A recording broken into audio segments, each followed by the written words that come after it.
Okay, well, we're going to wait a minute or so to see if any more join us. Until then, we'll just do a brief recap and a reminder of the rules. So first off, chapter 1 of the Voyage of the Dawn Treader, chapter 1, we saw Eustace, Lucy, and Edmund get pulled through a picture frame into Narnia. They landed in the water and were rescued or pulled out of the water by Caspian and his crew. They got onto the Dawn Treader, which is Caspian's boat. Eustace was miserable. Lucy and Edmund were joyful. And the chapter ended with Lucy getting settled into her bunk, getting changed into dry clothes, and excited to start a new adventure. Now, before we head on to chapter 2, just a few brief reminders. First off, you can keep the screen on or your camera on or off, totally up to you. But if you start getting distracting with if you have your screen on and you start making faces or doing silly things, I'll just turn it off. You're muted, you can't unmute yourself. That's just something that we'll do here. Also, you can't chat, or you can't do typing chat. So this is also recorded. If you miss a day, you can always get your recording from your teacher in the elementary, as I send them out to the elementary teachers after every chapter. So without any further delay, we are going to start with chapter 2, the Chronicles of Narnia, the Voyage of the Dawn Treader. Ah, there you are, Lucy, said Caspian. We were just waiting for you. This is my captain, the Lord Drinian. A dark-haired man went down on one knee and kissed her hand. The only others present were Reepicheep and Edmund. Where's Eustace? Asked Lucy. In bed, said Edmund, and I don't think we can do anything for him. It only makes him worse if you try to be nice to him. Meanwhile, said Caspian, we want to talk. By Jove, we do, said Edmund, and first about time. It's a year ago by our time since we left you just before your coronation. How long has it been in Narnia? Exactly 3 years, said Caspian. All going well? You don't suppose I'd have left my kingdom and put to sea unless all was well, answered the king. It could be better. There's no trouble at all now between Telmarines, dwarfs, talking beasts, fauns, and the rest. And we gave those troublesome giants on the frontier such a good beating last summer that they pay us tribute now. And I had an excellent person to leave as regent while I'm away, Trumpkin, the dwarf. You remember him? Dear Trumpkin, said Lucy, of course I do. You couldn't have made a better choice. Loyal as a badger, Mom, and valiant as a mouse, said Drinian. He had been going to say as a lion, but had noticed Reepicheep's eyes fixed on him. And where are we heading for? Asked Edmund. Well, said Caspian, that's rather a long story. Perhaps you remember that when I was a child, my usurping uncle Miraz got rid of 7 friends of my father's, who might have taken my part, by sending them off to explore the unknown eastern seas beyond the Lone Islands.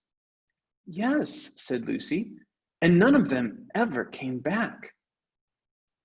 Right. Well, on my coronation day, with Aslan's approval, I swore an oath that if once I established peace in Narnia, I would sail east myself for a year and a day to find my father's friends, or to learn of their deaths and avenge them if I could. These were their names: the Lord Revilian, the Lord Byrne, the Lord Argos, the Lord Mavramorn, the Lord Octesian, the Lord Restamar, and, oh, who's that other one who's so hard to remember? The Lord Roop, sire, said Drinian. Roop, of course, said Caspian. That's my main intention, but Reepicheep here has an even higher hope. Everyone's eyes turned to the mouse. As high as my spirit, it said, though perhaps as small as my stature. Why should we not come to the very eastern end of the world? And what might we find there? I expect to find Aslan's own country. It is always from the east across the sea that the great lion comes to us. I say, that is an idea, said Edmund in an odd voice. But do you think, said Lucy, Aslan's country would be that sort of country? I mean, the sort you could ever sail to? I do not know, madam, said Reepicheep, but there is this. When I was in my cradle, a woodwoman, a dryad, spoke this verse over me. Where sky and water meet, where the waves grow sweet, doubt not, Reepicheep, to find all you seek. There is the utter east. I do not know what it means, but the spell of it has been on me all my life. After a short silence, Lucy asked, And where are we now, Caspian? The captain can tell you better than I, said Caspian. So Drinian got out his chart and spread it on the table. That's our position, he said, laying his finger on it. Or was at noon today. We had a fair wind from Cair Paravel and stood a little north for Galma, which we made on the next day. We were in port for a week, for the Duke of Galma made a great tournament for his majesty, and there he unhorsed many knights. And got a few nasty falls myself, Drinian. Some of the bruises are still there, put in Caspian. And unhorsed many knights, said Drinian with a grin. We thought the Duke would have been pleased if the King's Majesty would have married his daughter, but nothing came of that. Squints, and has freckles, said Caspian. Oh, poor girl, said Lucy. And we sailed from Galma, continued Drinian, and ran into a calm for the best part of 2 days and had to row, and then had wind again and did not make Terebinthia till the 4th day from Galma. And there their king sent out a warning not to land, for there was sickness in Terebinthia. But we doubled the cape and put in at a little creek far from the city and watered. Then we had to lie off for 3 days before we got a southeast wind and stood out for 7 isles. The 3rd day out, a pirate, Terebinthian by her rig, overhauled us. But when she saw us well armed, she stood off after some shooting of arrows on either part. And we ought to have given her chase and boarded her and hanged every mother's son of them, said Reepicheep. And in 5 days more we were in sight of Mule, which, as you know, is the westernmost of the 7 isles. Then we rode through the straits and came about sundown into Redhaven, on the Isle of Bren, where we were very lovingly feasted and had victuals and waters at will. We left Redhaven 6 days ago, and had made marvelous good speed, so that I hope to see the Lone Islands the day after tomorrow. The sum is, we are now nearly 30 days at sea, and have sailed more than 400 leagues from Narnia. And after the Lone Islands, said Lucy. No one knows, your majesty, answered Drinian, unless the Lone Islanders themselves can tell us. Well, they couldn't in our days, said Edmund. Then, said Reepicheep, it is after the Lone Islands that the adventure really begins. Caspian now suggested that they might like to be shown over the ship before supper, but Lucy's conscience smote her, and she said, I think I really must go and see Eustace. Seasickness is horrid, you know. If I had my old cordial with me, I could cure him. But you have, said Caspian. I'd quite forgotten about it. As you left it behind, I thought it might be regarded as one of the royal treasures, and so I brought it. If you think it ought to be wasted on a thing like seasickness. It'll only take a drop, said Lucy. Caspian opened one of the lockers beneath the bench and brought out the beautiful little diamond flask, which Lucy remembered so well. Take back your own, Queen, he said. They then left the cabin and went out into the sunshine. In the deck, there were 2 large, long hatches, fore and aft of the mast, and both open, as they always were in fair weather, to let light and air into the belly of the ship. Caspian led them down a ladder into the after hatch. Here they found themselves in a place where benches for rowing ran from side to side, and the light came in through the oar-holes and danced on the roof. Of course, Caspian's ship was not that horrible thing, a galley rowed by slaves. Oars were used only when the wind failed, or for getting in and out of harbor, and everyone, except Reepicheep, whose legs were too short, had often taken a turn.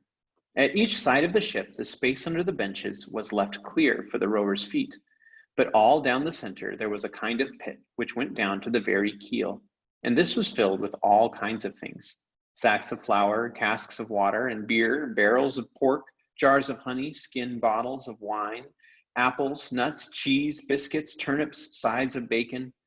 From the roof, that is, from the underside of the deck, hung hams and strings of onions, and also the men of the watch off duty in their hammocks. Caspian led them aft, stepping from bench to bench. At least it was stepping for him, and something between a step and a jump for Lucy, and a real long jump for Reepicheep. In this way, they came to a partition with a door in it. Caspian opened the door and led them into a cabin, which filled the stern underneath the deck cabins, in the poop. It was, of course, not so nice. It was very low, and the sides sloped together as they went down, so that there was hardly any floor. And though it had windows of thick glass, they were not made to open because they were underwater. In fact, at this very moment, as the ship pitched, they were alternately golden with sunlight and dim green with the sea. "You and I must lodge here, Edmund," said Caspian. "We'll leave your kinsmen the bunk and sling hammocks for ourselves."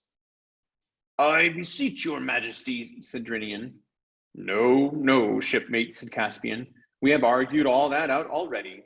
You and Rince was the mate, are sailing the ship, and will have cares and labors many a night when we are singing catches or telling stories. So you and he must have the port cabin above. King Edmund and I can lie very snug here below. But how is the stranger?" Eustace, very green in the face, scowled and asked whether there was any sign of the storm getting less. But Caspian said, "What storm?" And Drinian burst out laughing. "Storm, young master?" he roared. "This is as fair a weather as a man could ask for." "Who's that?" said Eustace irritably. "Send him away. His voice goes through my head." "I've brought you something that will make you feel better, Eustace," said Lucy. "Oh, go away and leave me alone," growled Eustace. But he took a drop from her flask, and though he said it was beastly stuff, the smell in the cabin when she opened it was delicious. It is certain that his face came the right color a few moments after he swallowed it. And he must have felt better, because instead of wailing about the storm and his head, he began demanding to be put ashore, and said that at the first port he would lodge a disposition against them all with the British consul. But when Reepicheep asked what a disposition was and how you lodged it, Reepicheep thought it was some new way of arranging a single combat. Eustace could only reply, "Fancy not knowing that." In the end, they succeeded in convincing Eustace that they were already sailing as fast as they could toward the nearest land they knew, and that they had no more power of sending him back to Cambridge, which was where Uncle Harold lived, than of sending him to the moon. After that, he sulkily agreed to put on the fresh clothes which had been put out for him and come on deck. Caspian now showed them over the ship, though indeed they had seen most of it already. They went up on the forecastle and saw the lookout man standing on a little shelf inside the gilded dragon's neck and peering through its open mouth. Inside the forecastle was the galley, or ship's kitchen, and quarters for such people as the boatswain, the carpenter, the cook, and the master archer. If you think it odd to have the galley in the bows and imagine the smoke from its chimney streaming back over the ship, that's because you're thinking of steamships, where there's always a headwind.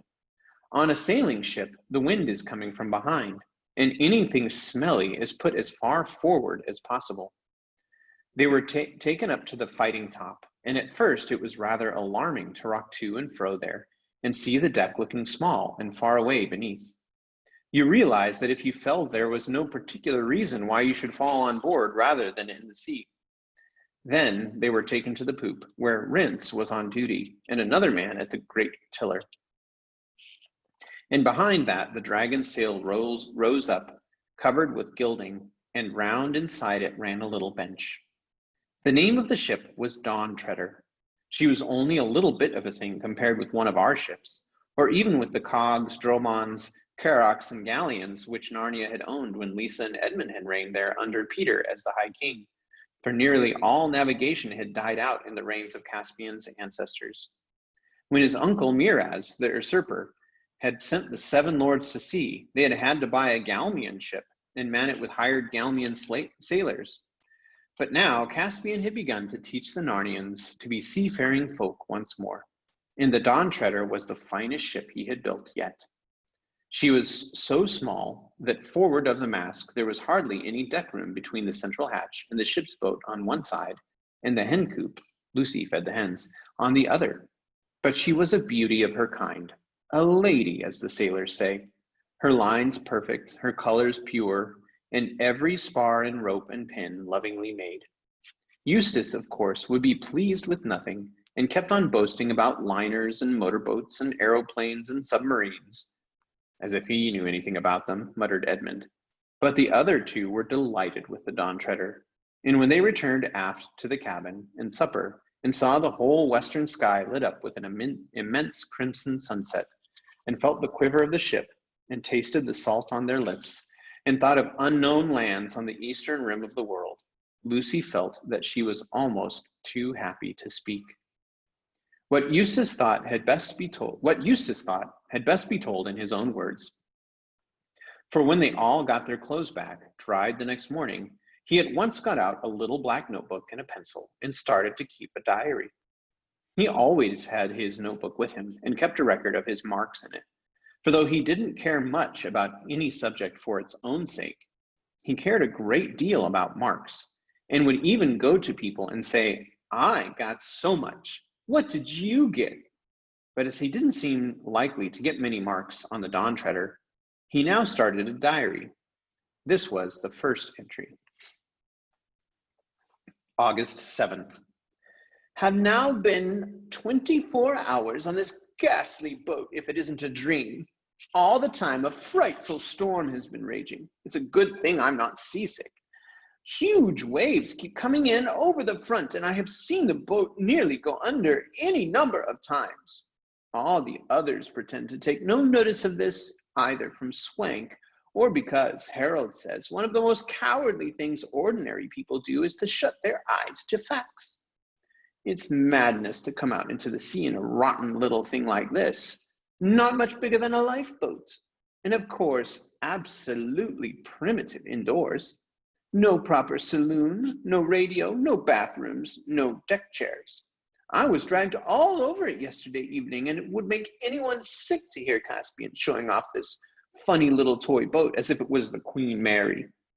I tried to tell him what real ships are like, but he's too dense. E and L, of course, didn't back me up. I suppose a kid like L doesn't realize the danger, and E is buttering up C as everyone does here. They call him a king. I said I was a Republican, but he had to ask me what that meant. He doesn't seem to know anything at all. Needless to say, I've been put in the worst cabin of the boat, a perfect dungeon, and Lucy has been given a whole room on deck to herself. Almost a nice room compared with the rest of this place. C says that's because she's a girl. I tried to make him see what Alberta says, that all that sort of thing is really lowering girls, but he was too dense. Still, he might see that I shall be ill if I'm kept in that hole any longer. E says we mustn't grumble because C is sharing it with us himself to make room for L, as if that didn't make it more crowded and far worse. Nearly forgot to say that there's also a kind of mouse thing that gives everyone the most frightful cheek. The others can put up with it if they like, but I shall twist his tail pretty soon if he tries it on me. The food is frightful too. The trouble between Eustace and Reepicheep arrived even sooner than might have been expected.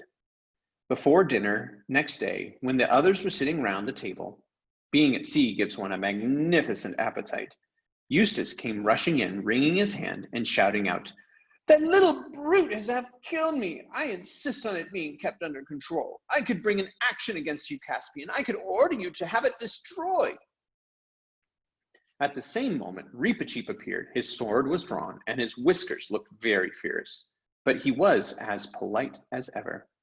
I ask your pardons all, he said, and especially Her Majesty's. If I had known that he would take refuge here, I would have waited a more reasonable time for his correction. What on earth's up? Asked Edmund. What had really happened was this. Reepicheep, who never felt that the ship was getting on fast enough, loved to sit on the bulwarks far forward just beside the dragon's head, gazing out at the eastern horizon and singing softly in his little chirruping voice the song the Dryad had made for him. He never held on to anything, however the ship pitched, and kept his balance with perfect ease.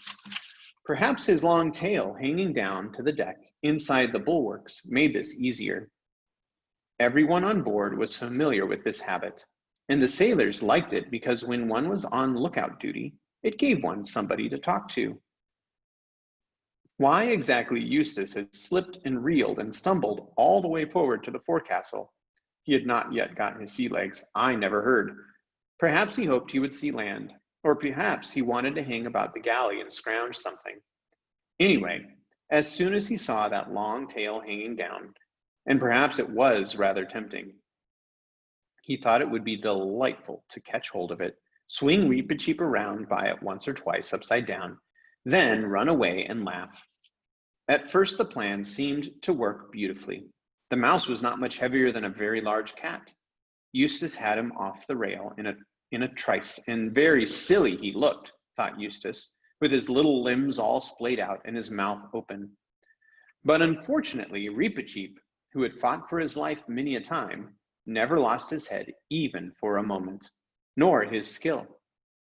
It is not very easy to draw one's sword when one is swinging around in the air by one's tail, but he did. And the next thing Eustace knew was two agonizing jabs. Eustace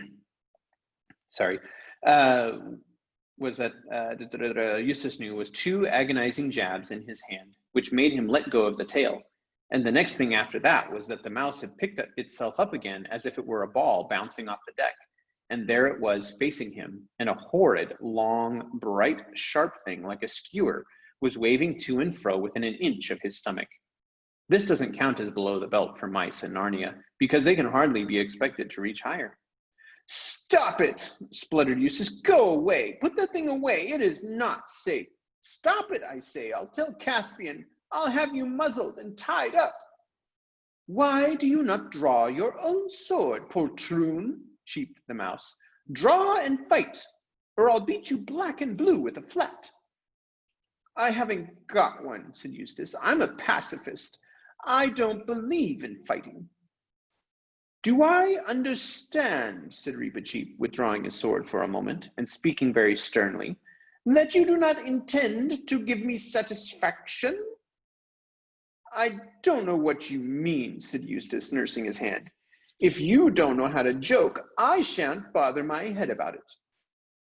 Then take that, said Reepicheep, and that to teach your manners and the respect due to a knight, and the mouse's tail. And at each word he gave Eustace a blow with the side of his rapier, which was thin, fine, dwarf-tempered steel, and as supple and effective as a birch rod. Eustace, of course, was at a school where they didn't have corporal punishment, so the sensation was quite new to him. That was why, in spite of having no sea legs, it took him less than a minute to get off that forecastle and cover the whole length of the deck, and burst in at the cabin door, still hotly pursued by Reepicheep. Indeed, it seemed to Eustace that the rapier as well as the pursuit was hot. It might have been red hot by the feel. There was not much difficulty in settling the matter once Eustace realized that everyone took the idea of a duel seriously, and heard Caspian offering to lend him a sword, and Drinian and Edmund discussing whether he ought to be handicapped in some way to make up for him being so much bigger than Reepicheep. He apologized sulkily and went off with Lucy to have his hand bathed and bandaged, and then went to his bunk. He was careful to lie on his side. And that's the end of chapter 2 of The Voyage of the Dawn Treader. We'll see you all on Friday for chapter 3. Have an awesome rest of the day.